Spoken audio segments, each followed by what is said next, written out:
بسم اللہ الرحمن الرحیم۔ السلام علیکم ناظرین، تازہ ترین موسمی صورتحال کے مطابق مونسون بارشوں کے نئے سلسلے کے زیر اثر اس وقت شمال مشرقی اور وسطی پنجاب سمیت ملک کے مختلف شمالی علاقوں میں گرج چمک اور تیز ہواؤں کے ساتھ طوفانی بارشوں کے سلسلے جاری۔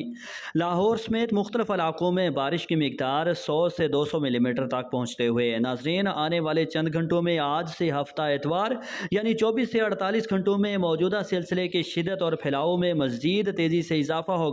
اور اس دوران کشمیر، گلگت بلتستان، خیبر پختونخوا، شمال مشرقی بلوچستان سمیت صوبہ پنجاب کے زیادہ تر بالائی وسطی اور مختلف جنوبی علاقوں میں بھی گرج چمک، تیز ہواؤں اور آندھی کے ساتھ موسلادھار بارش کا امکان ہے۔ کسان شہری نوٹ فرما لیں، اس دوران بارش کا اصل فوکس خیبر پختونخوا سمیت صوبہ پنجاب کے زیادہ تر شمالی، وسطی اور مشرقی علاقوں پر ہوگا، جہاں پر بارش کی کل مقدار 50 ملی میٹر سے لے کر 100 ملی میٹر اور بعض علاقوں میں 100 ملی میٹر سے بھی زیادہ بارش کا امکان، جبکہ جنوبی پنجاب کے مختلف علاقوں میں بھی اس دوران موسلادھار بارشوں کا امکان ہے۔ تفصیلات کے مطابق آنے والے 24 سے 48 گھنٹوں میں کشمیر، گلگت بلتستان، پشاور، مردان، سبابی، ہری پور، دیر، چترال، سوات، بنو کوہاٹ، ٹانک، ڈیرہ اسماعیل خان سمیت صوبہ خیبر پختونخوا کے بہت سارے اضلاع میں،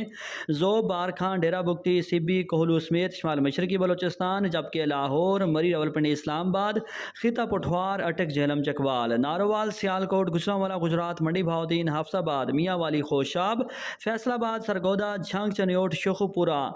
قصور، پاک پتن، اوکاڑا، ٹوبہ ٹیک سنگھ، ننکانہ صاحب، ساہیوال ڈویژن سمیت بالائی وسطی اور مشرقی پنجاب کے زیادہ تر اضلاع میں اور لیا، بھکر، فتح پور، چوک اعظم، کوہ سلیمان، مظفر گڑھ،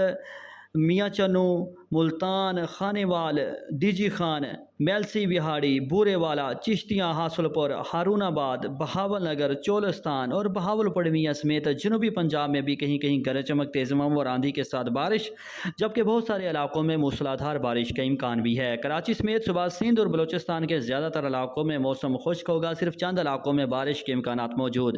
ویدر لورز، اپنے علاقے کا موسم جاننے کے لیے شہر کا نام کمنٹ کریں۔ اللہ حافظ۔